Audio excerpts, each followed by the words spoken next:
What's going on, guys? This is Ethan, the Games Adjuster, and today we are talking about the 3 to 5 player game, Nothing Personal. So this is the revised edition, came out in 2019. This one is by Steve Avery and Cody Jones. The original is designed by Mr. Avery and the very famous Tom Vassell. But he is credited in here. He took his name off the designer list, but he is with the original rules if you look at the rule book. So this is a game I've kind of been targeting for a very long time. I'm a huge fan of the Dice Tower. Of course, a lot of people, even if you're not fans of it, you can appreciate that they've kind of done a lot for the hobby. So when I found out that he had published a game, Tom Vassell, I was very excited to see it. Of course, with the level of expertise and things like that he's exhibited throughout the years. Of course, 6,000 plus games he's played. It's got to be a really good game, right? And I heard it was. I heard it was a really cool negotiation game where there's backstabbing and can be kind of long, but I love the mafia theme on it. So with all that in mind, I went ahead and got this one actually as a gift for Father's Day a couple of years ago. Had a chance to play it a few times. I recently got the expansion Family Business, which kind of reinvigorated my love for it. And so I wanted to kind of share this with you. I know there's not a lot of reviews on it at all, really. So hopefully someone will find this useful if you are considering getting this game. So let me go down to the table. I'll show you pretty in depth how it plays. I'll give you kind of how I sort in the box, and then we'll come back here for some final thoughts. So here we go. Okay, let's first talk through the anatomy of this game. So on the main board here, we have several positions that you'll be placing gangsters out on. At the very top of the board, you're always going to start with Vito Capandoli here. He is the capo, and it even says that right there on the card. Start the game in the capo position. Beyond that, you will shuffle up all of the other gangsters in the game, and you'll deal them out randomly into this pyramid here. The pyramid represents the powerful and position, or the position and power that these different gangsters have in this particular family here. And so the higher you are, the more powerful you are. But you will be able to make it up there through different means. And so we'll set those all out. We'll also have one here in the associate section, and we'll have the rest of the deck there on the side. To the left side here, I've got some other resources. So the game does come with 3 denominations of money. You've got 1s, 5s, and 10s. You've also got a huge stack of influence cards here. Up top are some expansion and variant materials I'll be discussing at the very end. And then each player is going to get 25 of these influence tokens here. I've got them set up into 5 stacks here with $5 to begin the game, a blackmail token, and then you'll have your meeple here set at the 0. All right. And so this is a 3-player game I've got set up here. We've got the purple, black, and orange players for this game. Also, each player is going to get one of these reference cards. This is going to explain the make a move and whack a gangster actions, which we'll discuss here in a few minutes. So, to begin the game, the most gangster looking player is going to get this capo ring, and they'll get to wear that. And while they are the capo, and whoever gets most control over the capo there at the top, through putting influence tokens, is going to get to take this ring from them. So, but let's just say we're at the beginning of the game, you're going to get that ring, and then each turn is broken up into 4 phases, or 3 phases rather. So you can play a short game, which is 4 turns, or a long game, which is 5, and that's what this extra black token is for here. So to begin the game though, let's just say we're going to play a short game. We'll put this token on the business phase, and we're ready to begin. The first part of the business phase is to draw 3 influence cards. Each player will get 3 influence cards every business phase. However, if they would like to, they can spend $10 to draw an additional card. They can spend as much money as they want in that moment to get more cards, but they have to declare that up front. So if they say, hey, I'm going to take my 3 and I want 2 more cards, they'll pay the $20 for the 2 extra cards. They'll get their 5 cards, and that's it. They cannot go back later and say, actually, I want to pay 1 more for a 6th card. You're done. So everybody will get their 3 cards and possibly more, and then you'll start taking actions playing these influence cards. When you play an influence cards, there are a few things you can do with them. These influence cards, so let's say these are my 3 I got, will have on them some flavor text, kind of describing maybe what this card will do, and then some different effects here. Some of the cards will have and effects, others will have or. If it's an or, you'll choose either the top or the bottom to resolve. If it's an and, you'll get to do both.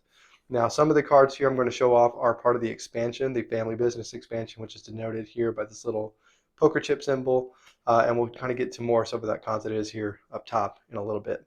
So let's say we're going to play this card though. I'm the orange player and I'm going to play this card here. It says, I can add an influence to a gambler and blackmail a gangster. So what does that look like? Well, there are 4 different types of gangsters in the game. You have con men, which are these orange colored cards like Gusto Fringon here. This particular card is actually both a con man and a hitman, which is what this gun symbol is. You've got thugs, which are the purple cards here, and they kind of have these brass knuckle symbol that like Jay Durante here. And then you've also got gamblers, which have the green card here with the spade on it, and these are the gamblers. So a lot of times these cards are going to reference a certain type of gangster, like here add an influence to a gambler, so any green card, or maybe it shares both, like this here, Tony Falsetto will have purple and green. But other cards will say any gangster, and they'll have just kind of red outline here. And then still others will have the other kinds. So add 2 influence to a con man maybe. Anytime you add influence to a particular gangster, you will spend all of the influence on that one gangster. You can't split it up. Unless the card specifically said maybe add 2 influence to a con man and add 1 to a gambler, then of course you could split that up, or even put it all on one person if they happen to meet both criteria, being a gambler and a con man. So that's one thing you can do, is just play the card. Each time a player plays a card, the first card they play each round is going to be free. They'll play that card like normal, resolve its effect. So let's say we're going to put 2 influence here on maybe Sammy the Squeeze Traxino up here, because he's also a con man. And then the next person would go, and they could play their card. Instead of playing a card, you could always discard the card for 1 influence on any gangster of your choice. Here in the pyramid, you can also put that card there on the associate. The associate down here at the bottom right isn't going to be as involved in the next phase when we get to the crew phase, but you can still put your influence on them there. All right, after everybody has played a round, or card, the first round, or passed, then any cards after that can be played with an ante optionally. So if you decide to ante when you play your next card, so let's say it gets back to me, I say, you know what, I want to go ahead and play this unforgettable card, add 2 influence to a gangster, and choose an opponent to gain $5. So I'm going to play that, and in addition to playing it, I'm going to put a $3 ante on that placement. So now, any player after me that wants to continue playing cards in this business phase is going to have to spend $3. And of course, that ante can be raised by any player in the future, or even by myself as it gets back around to me. That may be a good way to kind of muscle other players out who don't have as much money as you do. Okay, so let's say I anteed, I played my card, I add 2 more influence. I might go ahead and put that here on Bill, the tiebreaker, Eberly, and I'll choose an opponent to gain $5. So I might say, you know what, here, I'm going to give that to you, Sally, the purple player. You can have that $5 right there. All right, and then the next player would go. And so all players would either play their card for the effect, discard the card for 1 free influence on any gangster, or they can pass. Now there are 2 anytime actions that can be used. One of them is to discard a card for $5. The other is to spend $10 to re-roll dice. There are 2 dice in this game. There's the make a move die and the whack a gangster die, which we'll be getting to here in the crew phase. So after everybody's played, then you will move on to the next phase. In the crew phase, you will start taking actions with the different gangsters on the board. The player who can take the action is the player who has the most control over that particular gangster. So if we were to zoom in here to some of these gangsters here, we'll see that each of these gangsters has maybe an effect that they can use, as well as a position power that they can use. So let's start here at the Soldado. Alessio De Armi says, use another hitman's gangster power. Hitman again are the purple one, or I'm sorry, the blue one. So maybe this gangster here could use his power, whack a gangster for $6. You may re-roll the die once for free. Very cool. So as an option, if I controlled this character here, then I would make the decision as what do I want to do. Do I want to use their power, or instead do I want to use their position power? Just off screen here, I'll try to go down to it. You could whack a gangster for $10 if you wanted to. Whack a gangster is one of the actions that you can only do if prompted to by an effect of a card or position power. But there are some other actions you can take normally. So I could choose to do the card, I could choose to do the position power, or I could pass and do nothing. Or the last thing I could do is, if I wanted to, I could try to make a move. When you make a move, you're going to target a player or a gangster in a tier above you. So for him, he might choose any one of these 3 players. Let's just say he chooses the bean counter position here, position 4, He's targeting Brianna Dolce Nuniano. So when you make a move, there's some steps you'll go through. So first, you'll choose a target in the position of the next highest tier. Then you'll roll the move die. The move die is going to have numbers on most of the faces except for the 6 and the 1. The 6 will be the Cabo ring, which results in an instant success, automatically succeeds. And then the 1 will be a dagger, which results in the person making the move being killed. Any other result, you'll just add the number 2 through 5 to the player making the move, their card respect value. So here would be 2. If I rolled this 3, for example, 3 plus 2 would be 5. If it is higher than the position that I'm going to, which here would be 4, which it is, I would successfully move, and I would move up to that position, and then I would mark that I've made that move with this on the lamb token. So this on the lamb token would then go over the power and show that once it gets around to me again, all I can do is remove it and pass. So each gangster will only be able to make one action each turn, but they have a variety of different ways they can do that. The survivor, or the person who succeeds, whether that be surviving the attempt or making the attempt happen, will then gain respect equal to their card value. So here, Alessio D'Armi will get 2 respect, and we'll mark that on the player board at the bottom, whereas Brianna Dolce Nuniano would then lose 1 respect, up to a minimum of 1. So if, for example, some of these cards here might have a 0, none of them here do, but if you had a card that had a 0 respect maybe, you would gain or lose 1 if you failed or succeed appropriately, or succeed or fail, rather. So that's one of the other actions you can do. You continue taking those actions, starting with the Soldado, working your way all the way up to the Capo, and whoever controls them is going to be able to choose who takes that action. Throughout the game, it's possible that other players will be on the same card and maybe be tied, like in a situation here. The tie is broken by whoever is wearing the Capo ring. So if that's you, of course, you're going to break the tie in your favor. If it's not you, you might want to appeal to the Capo and see if maybe there's something you can offer to make them sway things in your favor. Also, there are neutral influence tokens that can be placed on the board as well. Any card that's controlled by the neutral player will do nothing and just pass. If the neutral player is here tied with the other players as well, the Capo can still break the tie in their favor and make it so that nobody gets to do anything.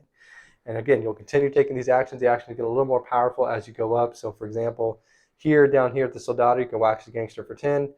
At the Enforcer, you can whack a gangster for 8. Here at the Consigliere, you can add 3 neutral influence to any gangster, which may affect maybe the next player being able to take an action. Here at the Underboss, you can draw an influence card, and I know it's a little blurry, so I apologize. But yeah, you'll continue taking those actions until everyone has taken them, and then you'll move on to the Fed phase, and you'll be tracking each phase that you're in here with this marker. In the Feds phase, you will check if any gangsters are arrested. Any gangster that has a total of 10 or more influence, except for the associate, so let's say it was like this maybe, that's exactly 10, then they will be arrested. Arrested gangsters will have their influence removed and given back to their players and put in prison. Okay, you'll continue checking the board until everyone has either passed or failed that check, and then you will slide up on the board all the different positions and refill the pyramid. So it's possible that that associate that you invested in earlier will get to slide into this board as well. Also, I forgot to mention, in the crew phase, after you've taken all your actions, you're actually going to score them before you move to the Feds phase. The score is going to go from top to bottom instead of bottom to top like the actions, and the score is going to be based on their position power plus or times their position card. So for example here, you'll notice the Capo up there, the most powerful position in the gangster pyramid here, would get 4 respect just for being on the card, plus 4 for their position. As different players are move in there, you're going to multiply or add the math there respectively. So here 2 and 4 would give you 6 respect and then 4 money. But the beginning card here is very powerful. 8 respect total, 8 money. You'll catch that from the bank or track that on your board, and you'll continue moving down any player who has the influence. If no one has the influence on that particular card, then no one gets those benefits. It's also important to remember that whenever you're comparing to another card, you're not looking at their position bonus for those respect values. So let's say I was going to whack a gangster, and we'll talk about that right now. If you are whacking a gangster, you're going to instead roll the whack die, which is the red die. You'll pay the price of whatever that whack is. So it might be 6, 8, could be 10.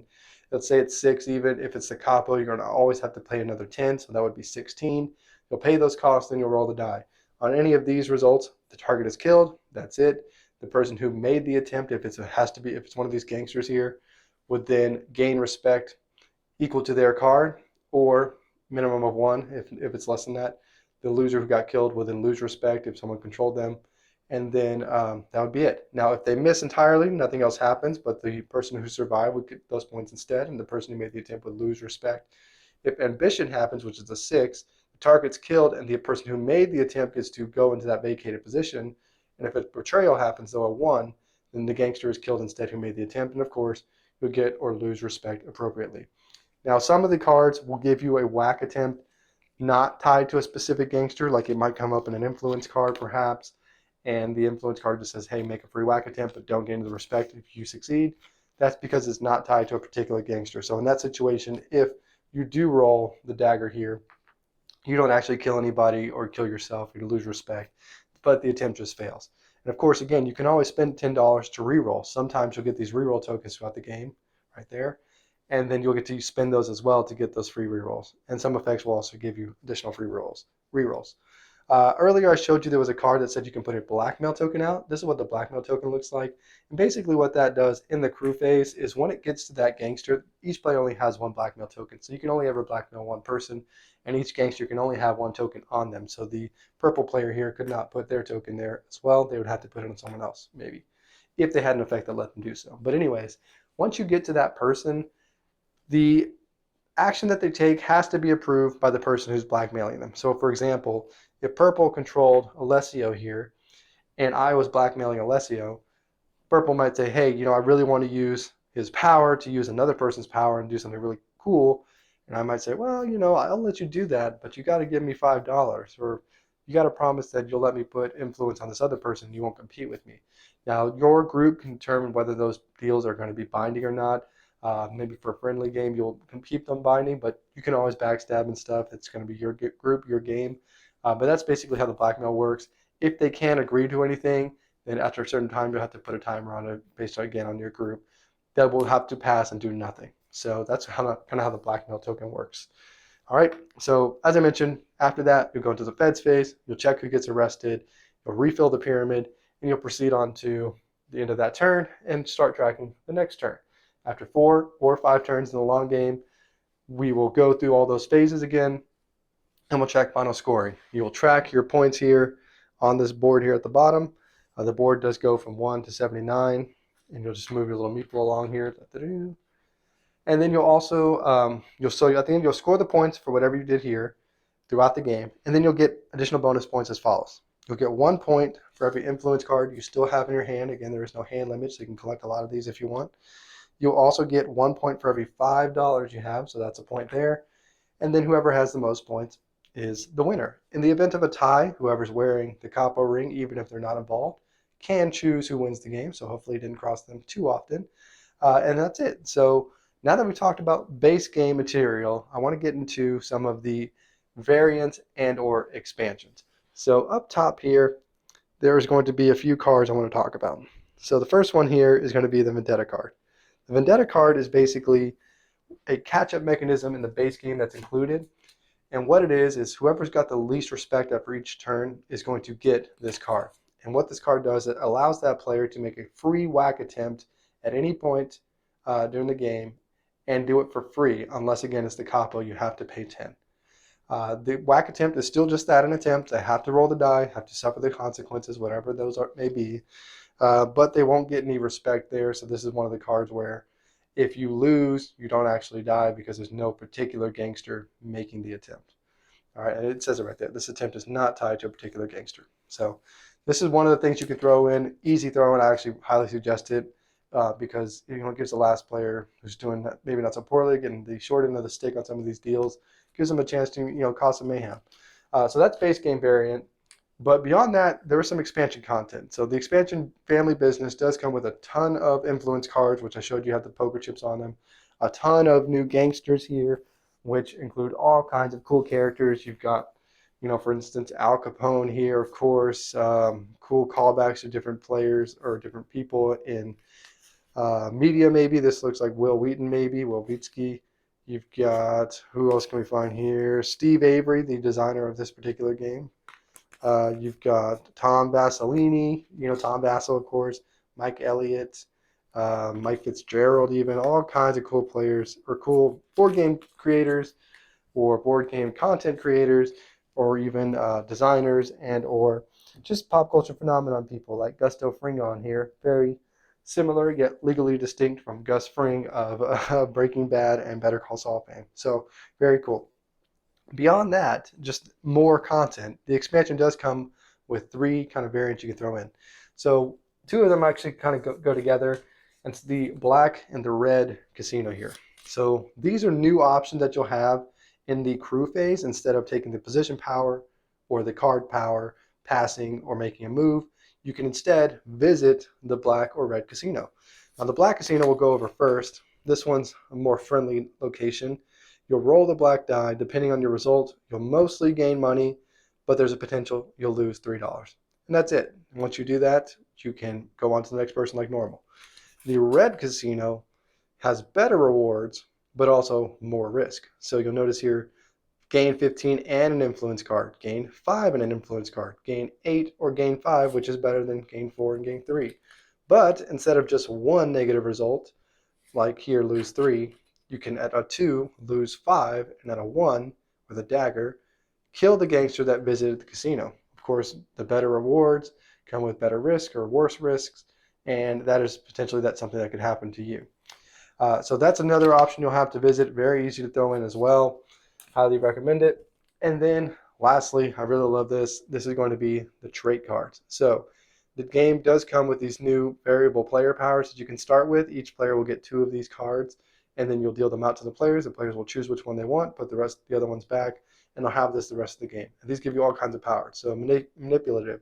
If money is stolen from you, remove 1 influence from any gangster and gain $3. Let's see here. Miser. At the end of the game, you score an additional 1 respect for every $5 you cash in. Casino Boss. Gangsters you control may reroll the die once for free when visiting casino. This trait is in addition to any other powers that affect casino rerolls. Very cool. In Bed with Feds. At the end of the game, score 3 respect for each gangster in prison. So depending on what you get, maybe an ongoing ability, you might tailor your game that way. Or if it's an in-game condition, you might really try to push for those conditions. You might want to get a lot of influence out there to send a lot of people to prison. There's another card in here that gains, I think, 3 respect for every person that's killed. So you might be paying people left and right to make whack attempts and reroll whack attempts to just have complete and utter chaos. So very cool. Thoroughly enjoyed this trait deck here. And so that's basically it. Let me show you how I kind of pack this away, and then we'll go back up top for some final thoughts. So here we go. Okay, let's briefly talk storage. The game does come with a pretty nice thick box. In this inside here, it could have just been all black, but they have these little designs of the different kinds of gangsters. So that's kind of cool. It's a nice thick box. You've got a 4-fold board. You can go ahead and put that in first. The gangster cards, if you have the expansion, it's quite a bit of cards. I actually backed them into 2 bags here, about even on each one. The influence cards, I was able to put all together in 1 big bag. And then I have the miscellaneous trait, casino, all those kind of cards put here.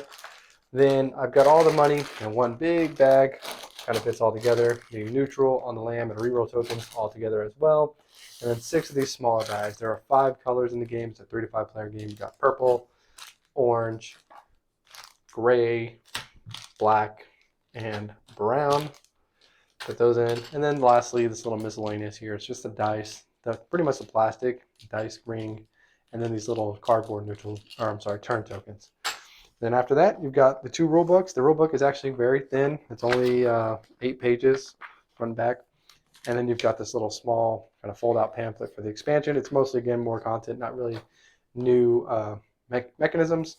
And that's it. And so now that we've got that out of the way, let's go back up top and we'll talk final thoughts. Okay, there you go. So let's talk about it. We'll start with the theme as always. I love the theme. I love mafias, gangster movies. I did a review recently on Capo de Capi. I'm a sucker for gangsters, and I think this one does it really well. I love that they have all these fun characters in it, made-up characters, designers with a twist on gangster like Tom the Insane Vasilini or Matt the Virus Leacock, of course, from Pandemic fame. So I love those little callbacks and things like that are in the game. Al Capone, you've got like a very clear Tony Montana from Scarface. So I love that. It just reminds me of all those really cool gangster movies I've seen, The Godfather, Goodfellas, etc. And yeah, I just love that theme. So, and what you're doing is pretty thematic, right? I mean, gangsters can be, as far as I know, pretty backstabby. So the fact that you're negotiating and you can whack a guy, and maybe if you whack them, you'll gain respect in your mafia. But if you fail, you'll lose respect. And of course, any whack attempt comes with risks, right? You might fail and die. So all of that, I think, comes out very well in the game. And I really enjoy the theme. The production is very hit and miss here, and there's just a few really glaring mistakes that I'm not a huge fan of. So, one, I really like the board. I'm sorry, the box. The box is really thick. It's kind of got this shiny, like laminated look to it. I don't know, that might bother some. It's not like linen finished, but I really like the box. That's thick. It's going to hold up well, it seems. The pieces, like the little mobster meeples, are really cool. I like those. The card quality is really good. There's a lot of cards. They're very clear. The graphic design is very good. The biggest things I have a kind of a complaint with, and even the dice and the ring's fine. Those are good. Big things are the money and the board itself. So we'll start with the money. I like that they're different shades of green. Sometimes you'll get a game like Chinatown, for example. Chinatown has money cards, which are good quality cards, except they're like all the same color and only, which it's meant to be like hidden, but so the backs are all the same, but on the front side it's like slightly different number, and it's kind of hard to tell. Here it's not as bad because they're very different shades of green. Kinda. So if you're colorblind, it's kind of going to be hard to tell which is the dark green versus the medium green versus the light green for 10, 5, and 1 respectively.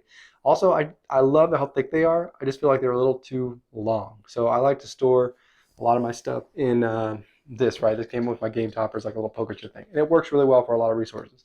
But because they're so long, I don't know, it's just like a really unwieldy pile, and they're so thick that they don't really stack real good. So if they were just a little bit smaller, it'd have been, I think, a better, honestly. Like if you played Escape Plan has these little small money tokens. I think they're perfect. They're thick, but they're not too long. And I love that on those money tokens, they have a kind of like a band around them that denotes, like, if you go into the bank, you get like a stack of hundreds.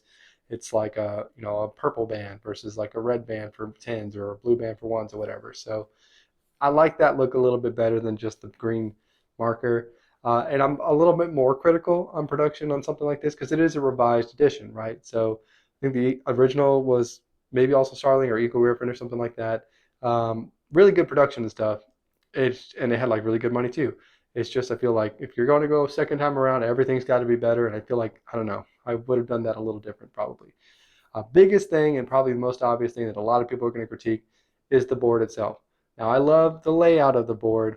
I think it's very thematic, the way it's kind of got the pyramid of the people. Not that you would see that on any gangster's table, but it is cool for the game, and it kind of very well represents the hierarchy and the positional power. And I like the little, cards and the gun on the table and all that kind of stuff. What I don't like is the arrows to point to the next position are very, very faint. And I just feel like that was a big problem with the original production, as far as I read. And here's your second time around, and you just make it so faint that it's very hard to see, especially from across the table, which way it's going to go. And you'll know after a while. It's not hard. It kind of snakes from right to left and back to right and left and right or up. That's it. So it's not that many times. It just, I don't know. It could have just been a lot brighter of a line just to rule out any kind of confusion.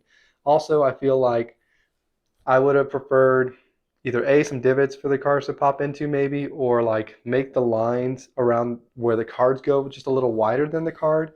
Because what will sometimes happen if the card's not perfectly centered on that position, then you'll cover up either the respect values, whether it's a plus or a multiplier, or you'll even cover up what the position power is. And until you internalize what those bonuses and benefits are, then you're going to be sliding your card around ever so slightly. So most of the time, I'm kind of OCD about them being perfectly in their spot and not having excess here or excess lines. I'd like everything to kind of fit in its spot. But here, I would have almost preferred either the cards be kind of smaller or the spot be kind of bigger, so that way you're not accidentally shifting over cards and covering important information. Or make that information that much bigger so that it's not a concern. So little things like that. I do like that the card kind of lines up with the respect plus or minus, so it's easy to tell, what the math is. So that's cool. I love, keep that. It's just maybe make that a little bit bigger so you're not having to shift things around. Minor things, but they do bother me again because it's the revised edition. Like, I'm coming into it like you've ironed out the kinks from the first one. This should be everything perfect, and there's just little misses like that. So that brings us to the rule book. Same thing. They've streamlined the rules compared to the first one. The first one had like 6 or 7 phases. This is only 3. A lot of them, the phases have been incorporated into the larger phases that this game has. It's just the 3. So I like that. I like streamlining. The little whack and move cards are helpful. There's just nothing that breaks down the phases or the actions for you. And I get that the actions and the phases are on the board, so that is nice that they're there and they kind of tell you like take action with gangsters, score your gangster, 2A, 2B, things like that. So it's not a hard game. I'm not as big of a stickler on that for this particular game, but I would love reference cards. I always love them. I wish they had them. Also, there's just some misprints and stuff. So in the rule book, it's got 3 phases: business, crew, fed. Well, in the rule book, it says the business, the crew, and then it says the business again, and then it's talking about the feds.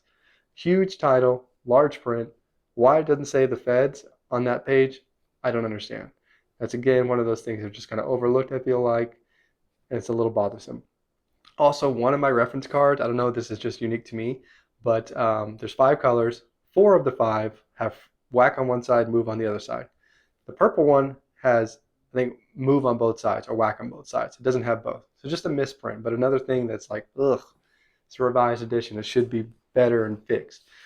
So those are just some minor things production-wise, I think affect the rules.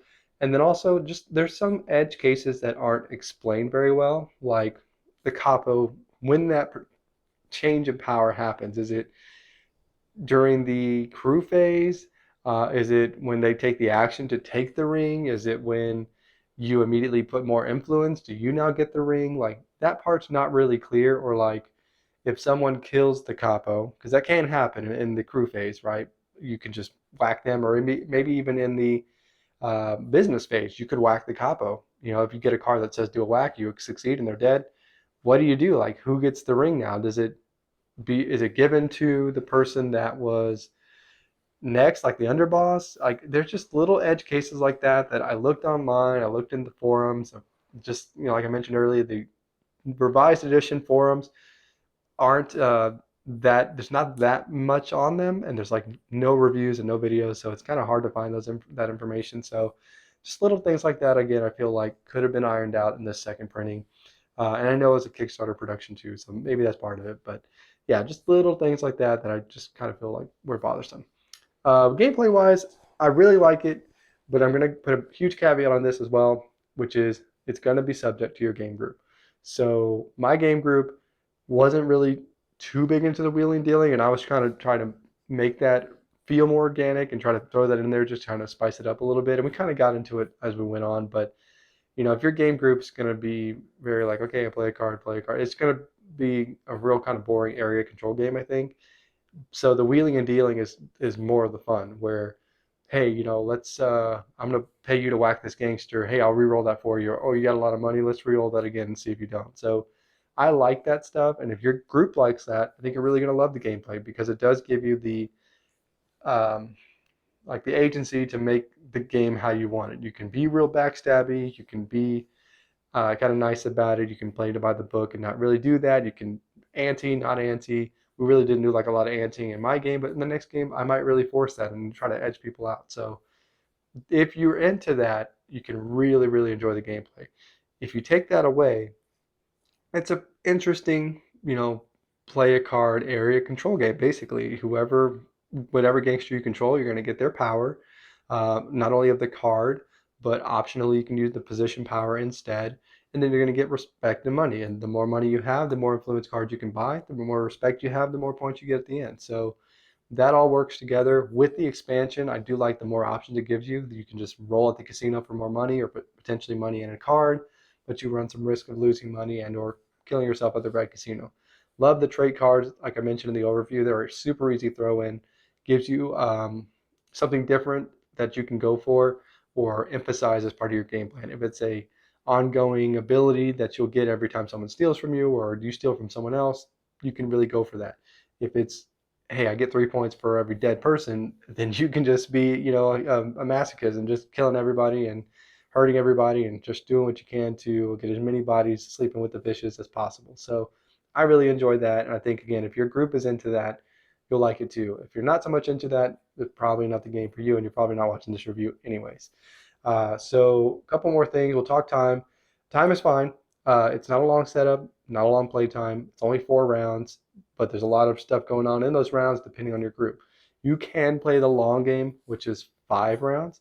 And I like that it gives you the option. I feel fulfilled at 4, but maybe if I'm really having a good time and there's a lot of wheeling and dealing, I might be up for a 5 depending on the group. So I've only played it at 4 players, and I think it's fine there. Actually, I did play it 5 players too.